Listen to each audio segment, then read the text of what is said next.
Hello மக்களே! Siva oily செம்ம இன்ட்ரெஸ்டிங்கா போயிட்டுருக்கு. நம்ம சிவாவும் ஆயிலியும் சேர்ந்து பாவைய கஷ்டப்பட்டு காப்பாத்தி கூட்டிட்டு வரும்போது, நம்ம ஆயிலி தான் அதிகாரி அப்படிங்கிற ஒரு விஷயம் நம்ம இந்திரனுக்கே தெரிய வரப்போகுதா? அதே சமயத்துல வர்மாவ கைது பண்ணாங்களா? வீடியோக்குள்ள போறதுக்கு முன்னாடி நம்ம சேனலுக்கு சப்ஸ்கிரைப் பண்ணுங்க. அப்படியே பக்கத்துல இருக்க பெல் ஐக்கனையும் கிளிக் பண்ணிருங்க. அப்பதான் நான் போடுற வீடியோலாம் உங்களுக்கு நோட்டிஃபிகேஷனா வரும். வர்மாவும் அந்த ஆபீசர் கிட்ட உங்கனால இந்த 100 கோடி ரூபாவை இன்னுமா ரெடி பண்ண முடியல? நான் சொன்ன டைமே முடிய போது. அதுக்குள்ள உங்கனால ரெடி பண்ண முடியலன்னா இந்த குழந்தைகளுக்கு ஆபத்து வர மாதிரி ஒரு செயல் நடக்க தான் போகுதுன்னு சொல்லும்போது அந்த ஆஃபீஸரும் பாவம் அந்த குழந்தைங்க என்ன பண்ணாங்க, கண்டிப்பாக குழந்தைங்களோட உயிருக்கு எந்த ஆபத்தும் வரக்கூடாது, கொஞ்ச நேரத்தில் நாங்கள் எல்லாத்தையுமே சரி பண்ணிடலாம்னு சொல்லிட்டு சமாதானப்படுத்துகிறாங்க. அதே சமயத்தில் இன்னொரு சைடு நம்ம சிவாவும் அயலியும் சேர்ந்து எப்படியாவது வர்மாவையும் பிடிக்கணும், வர்மா கீழே வந்து மாட்டிக்கிட்ட குழந்தைகளையும் காப்பாற்றணும் அப்படின்னு சொல்லிட்டு அவசரமாக அந்த இடத்துக்கு தேடி வராங்க. நம்ம பாவை கொடுத்த க்ளூனால அந்த இடத்துக்கு தேடி வரும்போது நம்ம அயலியும் வர்மாவை எப்படியாவது பிடிக்கணும், அதுக்கு என்ன செய்யறதுன்னு சொல்லிட்டு யோசிக்கும் போது வர்மா நம்ம விஜயகுமார் கிட்ட கால் பண்ணும்போது அந்த ரெக்கார்டிங் எல்லாத்தையுமே நம்ம அயலிக்கு கிடைக்குது. அயலியும் இதில் வந்து பின்னாடி ஏதோ ஒரு ஃப்ளைட் சவுண்டு கேட்குதுல்ல, இந்த சவுண்டை வச்சு ஏதாவது நம்ம கண்டுபிடிக்க முடியுமா அப்படின்னு சொல்லிட்டு யோசிக்கிறாங்க. ஷிபாவும் அயலி உனக்கு வந்து தெரிஞ்ச அந்த ஆஃபீஸர் இருக்காங்கல்ல, அவங்கள்ட்ட இந்த வாய்ஸை வந்து சென்ட் பண்ணாலே அவங்களுக்கு புரிஞ்சிடும். இந்த ஃப்ளைட் வந்து இந்த சவுண்டு எவ்வளோ லெவலுக்கு ட்ராவல் ஆகிருக்கோ அதை பொறுத்து பக்கத்திலேயே வந்து ஏர்போர்ட் இருக்குது தெரிய வருமா அப்படிங்கிற மாதிரி ஒரு விசாரணை பண்ணுறதுக்காக நம்ம அயலி அந்த வாய்ஸை அப்படியே ஒருத்தங்களுக்கு சென்ட் பண்ணுறாங்க. அவங்கள்ட்ட வந்து இந்த ஃப்ளைட் சவுண்டை வச்சு அது எவ்வளோ தூரத்துக்கு பேருக்கு லேண்டிங் ஆயிருக்கா என்னையாதுன்னு தெரியுமான்னு சொல்லிட்டு அவங்கள்ட்ட விசாரணை பண்ணுறாங்க. அவங்களும் சரி நான் அதை செக் பண்ணிவிட்டு சொல்கிறேன் மேடம்னு சொல்லிட்டு வச்சிடுறாங்க. நம்ம அயலியும் சீக்கிரமாக இந்த வர்மாவை கண்டுபிடிச்சிடலாம், எப்படியாவது அந்த வர்மாவை விடவே கூடாது, அவன் வந்து கையில் மாட்டினா தான் எங்கள் அம்மாவுக்கு மேலே இருக்க எல்லா களங்கமும் நீங்கும், அது மட்டும் இல்லாமல் அந்த குழந்தைகளையும் காப்பாற்றிடலாம் அப்படின்னு சொல்லிட்டு ஒரு பிளான் பண்ணுறாங்க. அதுபடி அந்த ஆஃபீஸரும் நம்ம அயலிக்கிட்ட வந்து நீங்கள் கொடுத்த ரெக்கார்டிங் எல்லாமே நான் நல்லபடியாக செக் பண்ணியாச்சு, இந்த ஃப்ளைட் வந்து இவ்வளோ தூரத்தில் தான் இருக்கும், எனக்கு ஏதோ ஏர்போர்ட் பக்கத்தில் தான் அவன் இருந்து பேசியிருக்க வாய்ப்பு இருக்குன்னு சொன்ன உடனே நம்ம அயலி சிவா கிட்ட பார்த்தீங்களா சிவா, நமக்கு ஒரு க்ளூ கிடச்சிருக்கு, வர்மா அப்போ இந்த இடத்துல தான் இருக்கணும் அப்படின்னு சொல்லிட்டு அந்த இடத்துக்கே தேடி போக ஆரம்பிக்கிறாங்க. இன்னொரு சைடு பார்த்தீங்கன்னா வர்மாவும் யோசிக்கிறாங்க, கண்டிப்பாக இந்த அதிகாரிகள் வந்து நம்ம இருக்கக்கூடிய இடத்த ட்ராக் பண்ணி இந்த இடத்துக்கு கண்டிப்பாக வர்றதுக்கு வாய்ப்பு அதிகம், அதனால் இதுலேருந்து எஸ்கேப் ஆகிடணும் அப்படிங்கிற மாதிரி யோசிக்கிறாங்க.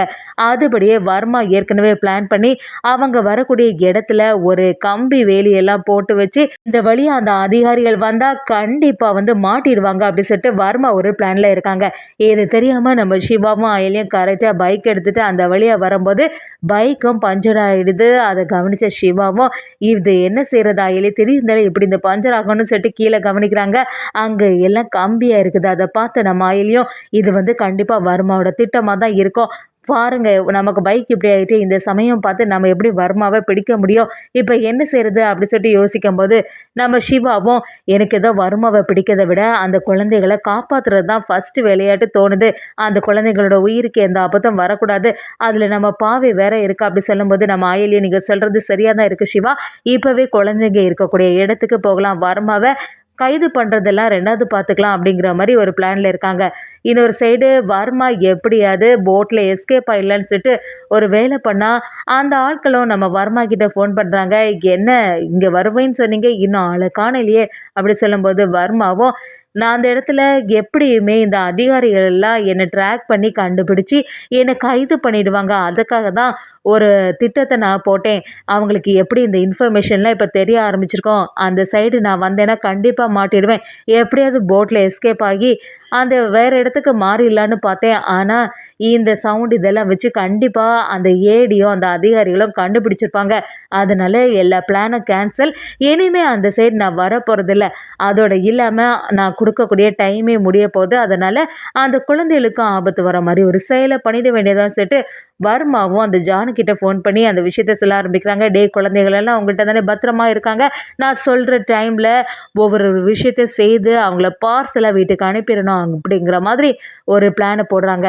இன்னொரு சைடு நம்ம சிவாவும் அயலியும் எப்படியாவது குழந்தைகளை காப்பாற்றணுமே அப்படி சொல்லிட்டு அவசரமாக நம்ம பாவை கொடுத்த க்ளூ படியே அந்த இடத்துக்கு போகிறாங்க. இன்னொரு சைடு பார்த்தீங்கன்னா இந்திராணியை பயங்கரமாக பதட்டத்தில் இருக்காங்க.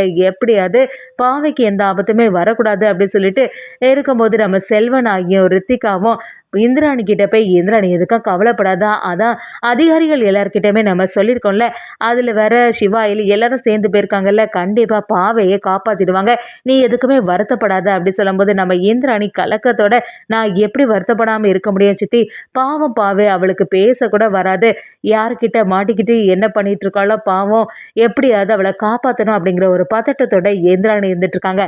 கபிலனோ வர்மாவுக்கு மறுபடியும் ஃபோன் பண்ணி ட்ரை பண்ணுறாங்க. ஆனால் வர்மா ஃபோன் எடுத்த மாதிரி இல்லை. பாவே பாவம், எப்படியாவது அவளை காப்பாற்றணுமே சொல்லிட்டு ஜானுக்கு ஃபோன் பண்ணி ட்ரை பண்ணி பார்க்குறாங்க. அப்படியே ஜான்கிட்ட வந்து ஒழுங்கு மரியாதையாக என்னோட அக்கா பொண்ணு பாவைக்கு மட்டும் எந்த உயிருக்கு ஆபத்து வர மாதிரி செய்யணும், அவளை விட்டுருங்கன்னு சொல்லும்போது யாருமே கேட்குற மாதிரி இல்லை. வர்மாவும் கபிலனை எதிர்த்து நிற்கிறாங்கன்னு சொல்லலாம் இந்த விஷயத்தில். ஆனால் நம்ம கபிலனோ எப்படியாவது அவங்க அக்கா பொண்ணு பாவையை காப்பாற்றணும் அப்படி சொல்லிட்டு இந்த வாட்டி வர்மாவை எதிர்த்து ஒரு செயல் பண்ண போகிறாங்கன்னே சொல்லலாம்.